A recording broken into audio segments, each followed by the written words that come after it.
Hey guys, welcome back to my YouTube channel. If you're new here, my name is Paul, and today we're going to be talking about the things you need to know about iPhones before the iPhone 12 is released. This video is going to be helpful if you're trying to decide whether to upgrade to the iPhone 12 or the 12 Pro or the 12 Max, whatever it's going to be called, especially if you're using one of the iPhone 11 lineup, either the iPhone 11, the iPhone 11 Pro, or the iPhone 11 Pro Max. This is the iPhone 11 Pro Max. This phone was released sometimes in October 2019, and this phone actually marks the end of a cycle. And this is what I mean by cycle. I don't know if you guys have noticed, but Apple has a 3-year cycle in which the phone they release in those 3 years are very similar to one another. This is actually a strategy, and I think it all started with the iPhone 3, 4, and 5. In this video, I'm going to classify all the three. I mean the 3, the 3S, I'm going to classify them into one. Same thing with the 4, 5, and 6. So basically, the iPhone 3 introduced a new design. People are always impressed with the first one in the cycle because it basically brings a new design to the table. Then the following year, Apple releases a new phone. This one is always actually similar to the first one in the cycle. Apple just adds a couple of small features to the phone, but basically these phones are very identical to one another. Then after the second cycle, Apple releases the last one in the cycle, which is the iPhone 5 in this case. Basically, in my opinion, I'm going to call the iPhone 5 the perfect version of the iPhone 3 or the perfect version of the iPhone 4, because the function of this iPhone 5 is to make the design of the iPhone 3 and 4 perfect. You're going to understand more as we move on in this video. Now, moving on to 2013, Apple introduced the iPhone 6 lineup. This phone actually brought a new design to the table. Apple took away the boxy design from the iPhone 5 and introduced this very slim design with the curved edges. This is actually a new design. Until this day, I'm very sure it's one of Apple's best-selling phone ever. And this was the same year Apple also introduced 3D Touch. Couple of months later, Apple introduced the 6S and the 6S Plus. These phones were made to fix the issue on the iPhone 6, because I think at that time people were complaining that the iPhone 6 was bending so easily. Because I remember at that time, even before I started my YouTube channel, I watched Unbox Therapy where he broke the iPhone 6 into two easily, and that video actually got hundreds of millions of views. And that's how Apple works. Once they release a new design, the next phone they release after that fixes the issues with the first phone in the cycle. But in this video, I'm still going to call them all the iPhone 6. Then the following year, Apple introduced the iPhone 7. Just like the second phone in the first cycle, people were not really impressed. I mean, people still bought the phone, but they were not as impressed as the iPhone 6, because I'm very sure that Apple sold more iPhone 6 than the iPhone 7. The iPhone 7 was made to fix the issue on the iPhone 6. Until this day, people still call the iPhone 7 lineup the iPhone 6S Plus Plus, because those phones were very identical. Then in 2017, Apple introduced the iPhone 8 and the iPhone 8 Plus, but in this video I'm still going to call them all the iPhone 8. The iPhone 8 introduced glass back and wireless charging, but still a similar design to the iPhone 6. In my opinion, I'm going to call the iPhone 8 the perfect version of the iPhone 6. And that was Apple's second cycle. The iPhone 6, the iPhone 6S and 6S Plus somewhere in the middle, the iPhone 7, and then the iPhone 8 to make everything perfect. And one thing that I noticed is that the features added to the last one in the cycle actually becomes a default for the next one in the new cycle. I mean, thanks to the iPhone 8, which is the last one in the second cycle, all iPhones now have wireless charging and a glass back. Now, moving on to the present cycle in which the iPhone 11 lineup belongs to. It all started with the iPhone X. The iPhone X was released a couple of months after the iPhone 8 was released, and people were not expecting this phone. In fact, the iPhone X is still the biggest surprise that Apple has made, well, ever. The iPhone X is the first iPhone with an OLED display, which is an organic display. It also brought Face ID and yeah, the infamous notch. And speaking of the notch, believe it or not, the notch actually changed the smartphone world to what it is now. Even Android smartphone makers included a notch on their phone, even obviously when the phone didn't need a notch. And also, thanks to the notch actually started a competition between smartphone makers to make a notchless display or a all-screen display. To make a notchless display. Thanks to the notch, we started seeing innovations like the pop-up camera, the fingerprint under the display. I mean, we also saw innovations like camera under the display and so many other things. Now, a new cycle is about to begin. A new design. Well, not really a new design. It's like the iPhone 5 and the iPhone X having a baby. That's what I'm going to call the design of the iPhone 12. Now I'm going to tell you the things you should know about the iPhone 12 and how it compares to the iPhone 11 lineup. The iPhone 12 will bring a new design to the table. I mean, it's more like an hybrid design, but it's still a new design. And this phone is actually going to turn heads because people are going to love this phone. Just like every first phone in a cycle. You see where I'm going there? The iPhone 12 is expected to have a smaller notch. In fact, 40% smaller than the notch on the iPhone 11 Pro Max, and this is actually great news. And this is the sign that the iPhone 12 is the start of a new cycle. I'll be expecting the iPhone release in 2021, keeping the same design, and maybe just fixing some of the issue of the iPhone 12, which is about to be released, I don't know, maybe November or December, depending on the whole situation that's going on right now. So the question is, if you're using any of the iPhone 11 lineup, should you upgrade to the iPhone 12 lineup? Well, I got two answers for you. If you like me, you like to use every new iPhones that comes out, I would say a yes. But if you're not like a big tech fan, I would say no.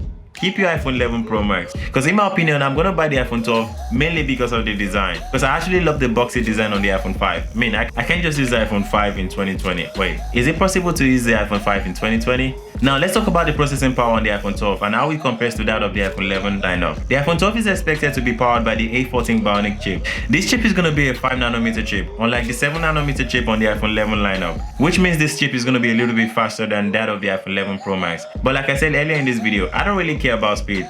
Phones are already fast. I mean, the craziest thing I'm expecting on a phone with the way chips are getting more powerful is for my phones to make decisions for me.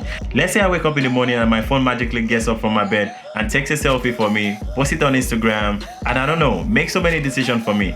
And that's what I'm expecting phones to do right now, with the way they're making phones more powerful each and every year.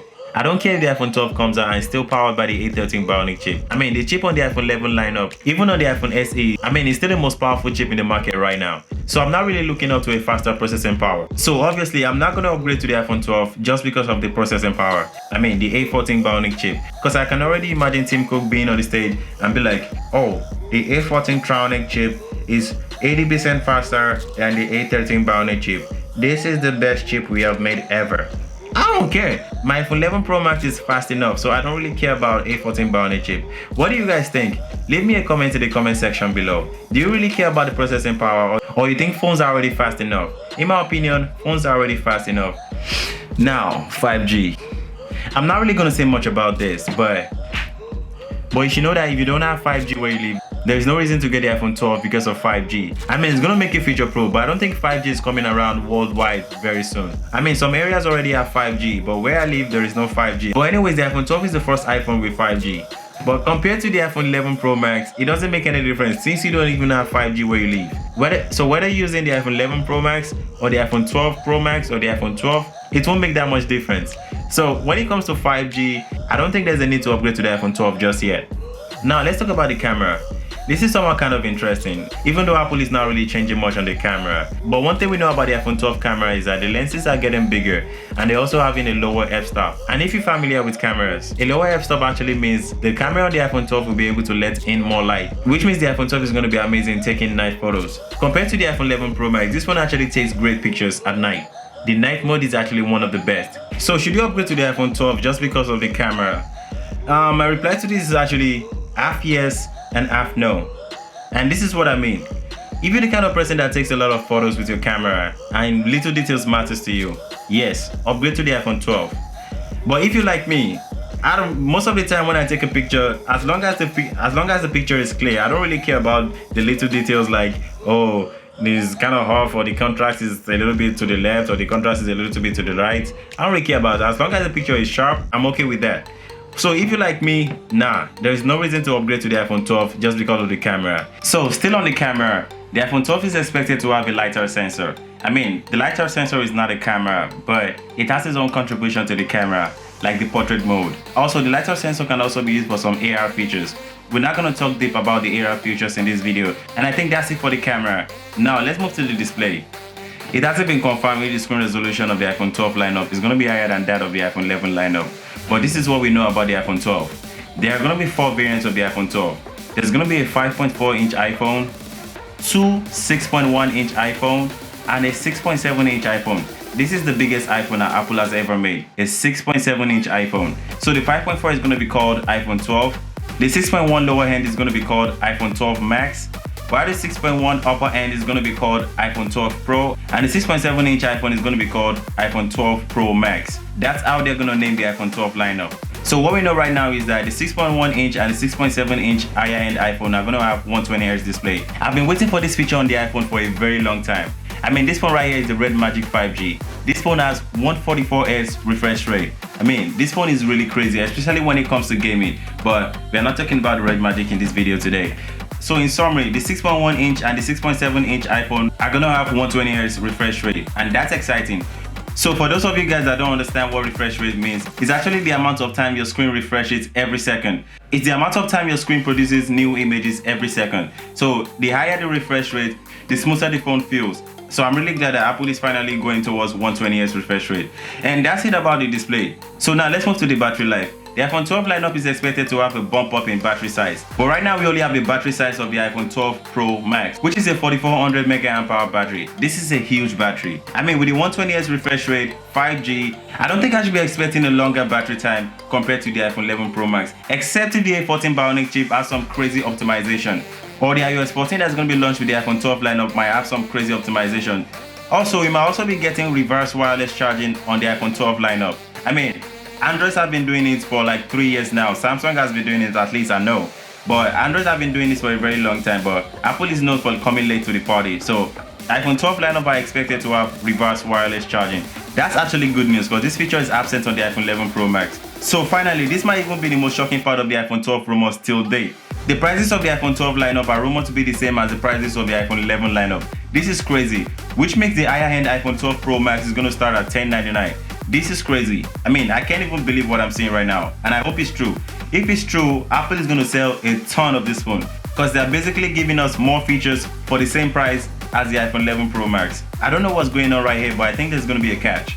But anyways, that's it for this video. If you enjoyed this video, kindly please give this video a thumbs up, subscribe to my YouTube channel, turn on the notification bell so you'll be notified every single time I drop a new video, and also comment below the reason why you'll be upgrading from the iPhone 11 or the iPhone 11 Pro or the iPhone 11 Pro Max to any of the iPhone 12 lineup, and I'm going to reply to every of your comments. My reasons still remain the same. I'm only going to upgrade to the iPhone 12 Pro Max because of the design. I love that design. So that's it for this video. Thanks for watching, and I'll see you guys in my next video. Peace.